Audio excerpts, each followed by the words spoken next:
Good morning welcome to my channel SKLR education. आज आम सप्तम श्रेणी भूगोल बहिर तृतीय अध्याय बारिमंडल पाठटी करवा तार अभ्यास कार्य करवा बा प्रश्नावली करवा। एक नंबर निम्नलिखित प्रश्नगुड़िकर उत्तर गोटे किंबा दुईटी वाक्य रे लेख। क पृथ्वीर जलभाग और स्थलभागर क्षेत्रफल शतकड़ारे प्रकाश कले केते हेबो? उत्तर समग्र पृथ्वी क्षेत्रफलर प्राय 71 शतकड़ा जलभाग एवं 29 शतकड़ा स्थलभाग अटे। ख पृथ्वीर मधुर जलर मुख्य उत्सगुड़िकर नाम कौन? उत्तर पृथ्वीर मधुर जलर मुख्य उत्सगुड़िक हेला पर्वत शिखर रे थिबा तुषार राशि, नदी, कूओ और पोखरी। ग जलचक्र काहाकु कुहाजाए? उत्तर बाष्पीभवन प्रक्रिया रे जल जलीय बाष्प रूपे वायुमंडल रे प्रवेश करे। एही जलीय बाष्प घनीभवन प्रक्रिया रे मेघरे परिणत हुए। पुनर्बार ताहा घर्षण प्रक्रिया द्वारा भूपृष्ठ को फेरी आसे। जलर एक प्रकार चक्रगति को जलचक्र कुहाजाए। घ बारिमंडल काहाकु कुहाजाए? उत्तर पृथ्वी पृष्ठ रे थिबा महासागर, सागर, ह्रद, नदी, हिमबाह, भूतल जल एवं वायुमंडलर जलीय बाष्प को नहीं गठित मंडल को बारिमंडल कुहाजाए। उ पृथ्वीर महासागर गुड़िकर नाम कौन? उत्तर पृथ्वी पृष्ठ रे 4टी महासागर परिलक्षित हुए यथा प्रशांत महासागर, आटलांटिक महासागर, भारत महासागर और उत्तर महासागरर बा सुमेरु महासागर।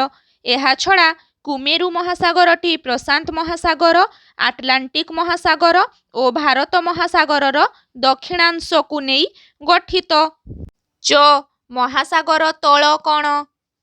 उत्तर सागर और महासागर जलराशि निम्न रे थिबा भूभाग को सागर और महासागर तल कुहाजाए। छ समुद्र तरंग काहाकु कुहाजाए? उत्तर पृथ्वी पृष्ठ रे प्रवाहित वायुर घर्षण फल रे सागर पृष्ठ जल रे भांग पड़ी जाए ताहाकु तरंग बा ढेउ कुहाजाए। ज जुआर कौन? उत्तर सूर्य और चंद्रंक आकर्षण हेतु पृथ्वीर कठिन भूभाग तुलन रे जलभाग अधिक आकर्षित होइथाए। फलरे महासागर जलस्तर सामयिक भावे फुली उठे। समुद्र जलर एपरी नियमित उत्थान को जुआर कुहाजाए। झ सामुद्रिक स्रोत काहाकु कुहाजाए? उत्तर विभिन्न कारणरू समुद्र जल एक अंचलरू अन्य अंचल को गतिशील होइथाए। समुद्रर एक अंचलरू अन्य अंचल को हेउथबा एही जल प्रवाह को सामुद्रिक स्रोत कुहाजाए।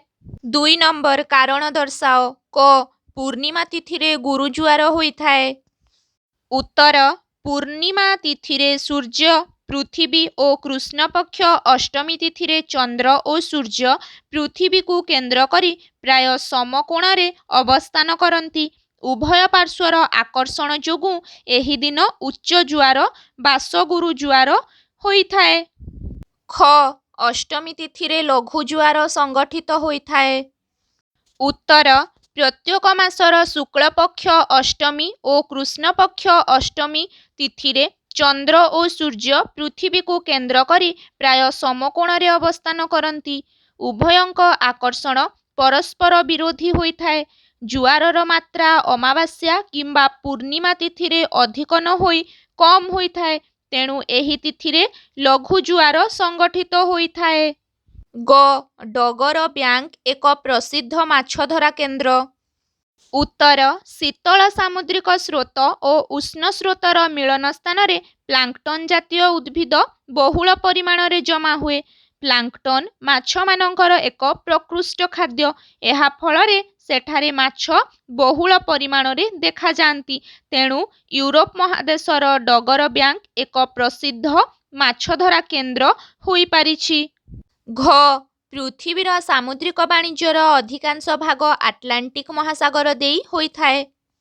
उत्तर पृथ्वीर सामुद्रिक वाणिज्यर अधिकांश भाग आटलांटिक महासागर देई होइथाए कारण एही महासागरर उपकूल अधिक दंतुरित फलरे ଅନେକ ପ୍ରାକୃତିକ ପୋତାଶ୍ରୟ ଓ ବନ୍ଦରମାନ ଗଢ଼ି ଉଠିଛି।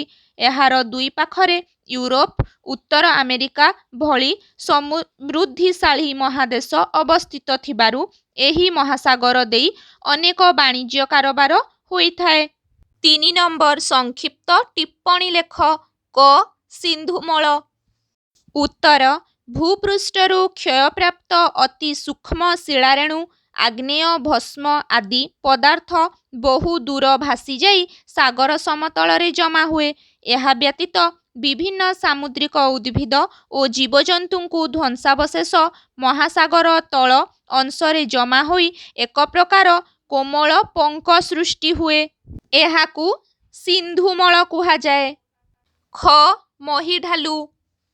ଉତ୍ତର ସମୁଦ୍ରକୂଳଠାରୁ କିଛି ଦୂର ପର୍ଯ୍ୟନ୍ତ ମହାଦେଶର ଅଳ୍ପ ଗଡ଼ାଣିଆ ଭୂଭାଗ ଜଳ ଭିତରେ ବୁଡ଼ି ରହିଥିବା ଅଂଶକୁ ମହୀସୋପାନ କୁହାଯାଏ।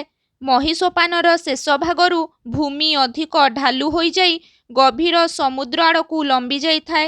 ସମୁଦ୍ର ତଳର ଏହି ଅଧିକ ଗଡ଼ାଣିଆ ଅଞ୍ଚଳକୁ ମହୀଢାଲୁ କୁହାଯାଏ। ଏହି ଅଞ୍ଚଳରେ ଅନେକ ସମୁଦ୍ରଖଣ୍ଡ ଦେଖାଯାଏ। ଗ. ସୁନାମି। ଉତ୍ତର ବେଳେବେଳେ ମହାସାଗର ନିମ୍ନସ୍ଥ ଭୂଭାଗ ଅଭ୍ୟନ୍ତରରେ ଭୂମିକମ୍ପ ସୃଷ୍ଟି ହୋଇ ସମୁଦ୍ର ଜଳରାଶିରେ କମ୍ପନ ଜାତ କରାଏ। ଏହାର ପ୍ରଭାବରେ ସମୁଦ୍ର ଜଳରେ ବିରାଟ ତରଙ୍ଗମାନ ସୃଷ୍ଟି ହୁଏ। ଏପରି ଭାବେ ସୃଷ୍ଟି ହେଉଥିବା ସମୁଦ୍ର ତରଙ୍ଗକୁ ଜାପାନୀ ଭାଷାରେ ସୁନାମି କୁହାଯାଏ। ସାଧାରଣତଃ ସୁନାମି ତରଙ୍ଗର ଉଚ୍ଚତା ପ୍ରାୟ 15 ମିଟର ହୋଇଥାଏ। ଘ. ପରୋକ୍ଷ ଜୁଆର।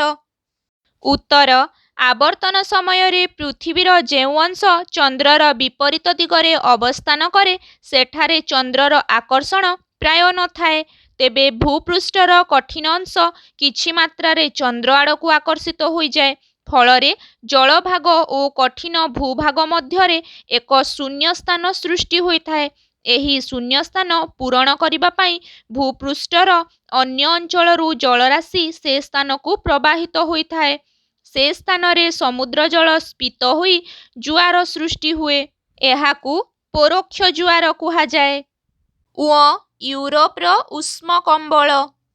ଉତ୍ତର ୟୁରୋପ ମହାଦେଶର ପଶ୍ଚିମ ଉପକୂଳରେ ପ୍ରବାହିତ ହେଉଥିବା ଉଷ୍ଣ ସ୍ରୋତର ଉଷ୍ଣତା ଫଳରେ ୟୁରୋପ ପଶ୍ଚିମ ଉପକୂଳରେ ବନ୍ଦରଗୁଡ଼ିକ ବରଫମୁକ୍ତ ରହେ। ତେଣୁ ୟୁରୋପକୁ ଉଷ୍ମ କମ୍ବଳ କୁହାଯାଏ। ଚ. ପ୍ରବାଳବନ୍ଧ। ଉତ୍ତର ପାଖାପାଖି ହୋଇ ଜମା ହେଉଥିବା କେତେକ ପ୍ରବାଳ ସ୍ତୂପ ପ୍ରାୟ ପରସ୍ପର ସଂଲଗ୍ନ ହୋଇ ପ୍ରବଳବନ୍ଧ ସୃଷ୍ଟି ହୋଇଥାଏ। ଅଷ୍ଟ୍ରେଲିଆ ମହାଦେଶର ପୂର୍ବ ଉପକୂଳରେ ଅନତି ଦୂରରେ ସମୁଦ୍ରରେ ଏ ପ୍ରକାର ଏକ ପ୍ରବାଳବନ୍ଧ ଅଛି। ଛ. ଆଟଲ। ଉତ୍ତର ସମୁଦ୍ରରେ କେତେକ ସ୍ଥାନରେ ବୃତ୍ତାକାର ଖଣ୍ଡିତ ପ୍ରବାଳ ଘେରି ବନ୍ଧ ସୃଷ୍ଟି ହୋଇଥାଏ। ଏହାକୁ ଆଟଲ କୁହାଯାଏ। ଜ. ପ୍ଲାଙ୍କଟନ। ଉତ୍ତର ପ୍ଲାଙ୍କଟନ ଏକ ଜାତୀୟ ଉଦ୍ଭିଦ। ଶୀତଳ ସାମୁଦ୍ରିକ ସ୍ରୋତ ଓ ଉଷ୍ଣ ସ୍ରୋତର ମିଳନ ସ୍ଥାନରେ ପ୍ଲାଙ୍କଟନ ଜାତୀୟ ଉଦ୍ଭିଦ ବହୁଳ ପରିମାଣରେ ଜମା ହୁଏ। ଏହା ମାଛମାନଙ୍କର ଏକ ପ୍ରକୃଷ୍ଟ ଖାଦ୍ୟ ଅଟେ। 4 ନମ୍ବର ବନ୍ଧନୀ ମଧ୍ୟରୁ ଠିକ୍ ଉତ୍ତରଟି ବାଛି ଶୂନ୍ୟସ୍ଥାନ ପୂରଣ କର। କ. ପୃଥିବୀର ସାଗରଗୁଡ଼ିକ ମଧ୍ୟରୁ ଡେସ୍ ସବୁଠାରୁ ବଡ଼? ଲୋହିତ ସାଗର, ବେରିଂ ସାଗର, ଦକ୍ଷିଣ ଚୀନ ସାଗର, ଭୂମଧ୍ୟ ସାଗର। ଉତ୍ତର ହେଲା ଦକ୍ଷିଣ ଚୀନ ସାଗର। ଖ. ପୃଥିବୀର ଗଭୀରତମ ସାମୁଦ୍ରିକ ଖାତ ଡେସ୍ ମହାସାଗରରେ ଅବସ୍ଥିତ? ପ୍ରଶାନ୍ତ, ଆଟଲାଣ୍ଟିକ, ଭାରତ, ସୁମେରୁ। ଉତ୍ତର ହେଲା ପ୍ରଶାନ୍ତ। ଗ. ପୃଥିବୀରେ ଉପଲବ୍ଧ ମଧୁର ଜଳର ସର୍ବାଧିକ ଭାଗ ଡେସ୍ ଠାରେ ରହିଅଛି? ଭୂତଳ ଜଳ, ନଦୀ, ହିମଟୋପର, ବାୟୁମଣ୍ଡଳ। ଉତ୍ତର ହେଲା ହିମଟୋପର। ଘ. ଜଳ ଦିବସ ଡେସ୍ ତାରିଖରେ ପାଳିତ ହୁଏ? ସେପ୍ଟେମ୍ବର 23, ମାର୍ଚ୍ଚ ମାସ 22, ଅକ୍ଟୋବର 24, ନଭେମ୍ବର 15। ଉତ୍ତର ହେଲା ମାର୍ଚ୍ଚ ମାସ 22। 5 ନମ୍ବର ସ୍ତମ୍ଭ ମିଳନ କର। ପ୍ରବାଳ ଘେରିବନ୍ଧ ଏଟା ହେବ ଆଟଲ। କାସ୍ପିଆନ ସାଗର ସବୁଠାରୁ ବଡ଼ ହ୍ରଦ। ଜୁଆର ସମୁଦ୍ର ଜଳର ସାମୟିକ ଉତ୍ଥାନ ପତନ। ସାମୁଦ୍ରିକ ସ୍ରୋତ ଏକ ନିର୍ଦ୍ଦିଷ୍ଟ ଗତିପଥରେ ପ୍ରବାହିତ ହେଉଥିବା ସାମୁଦ୍ରିକ ଜଳରାଶି। ସୁନାମି ତୀବ୍ର ଭୂକମ୍ପଜନିତ ତରଙ୍ଗ। 6 ନମ୍ବର ସମୁଦ୍ରରେ ଜୁଆର ଓ ଭଟ୍ଟା କିପରି ସଂଗଠିତ ହୁଏ ଚିତ୍ର ସାହାଯ୍ୟରେ ବୁଝାଇ ଲେଖ। ଉତ୍ତର ସମସ୍ତ ମହାଜାଗତିକ ପିଣ୍ଡ ସୂର୍ଯ୍ୟ, ଚନ୍ଦ୍ର, ଗ୍ରହ, ନକ୍ଷତ୍ର ଆଦି ପରସ୍ପରକୁ ଆକର୍ଷଣ କରିଥାନ୍ତି। ଏହି ଆକର୍ଷଣ ମାତ୍ରା ସେମାନଙ୍କର ବସ୍ତୁତ୍ୱ, ଓଜନ ଓ ପରସ୍ପରଠାରୁ ଦୂରତା ଉପରେ ନିର୍ଭର କରେ। ତାହେଲେ ଏଇଟା ଦେଖ ପୃଥିବୀ ଭଟ୍ଟା ଜୁଆର ସବୁ, ତାପରେ ସୂର୍ଯ୍ୟ, ଏଇ ଚିତ୍ରଟା ଦେଖିକି କରିବ। ତାପରେ ସୂର୍ଯ୍ୟ ଓ ଚନ୍ଦ୍ରଙ୍କ ଆକର୍ଷଣ ଯୋଗୁଁ ପୃଥିବୀର କଠିନ ଭୂଭାଗ ତୁଳନାରେ ଜଳଭାଗ ଅଧିକ ଆକର୍ଷିତ ହୋଇଥାଏ। ଫଳରେ ମହାସାଗର ଜଳସ୍ତର ସାମୟିକ ଭାବେ ଫୁଲି ଉଠେ।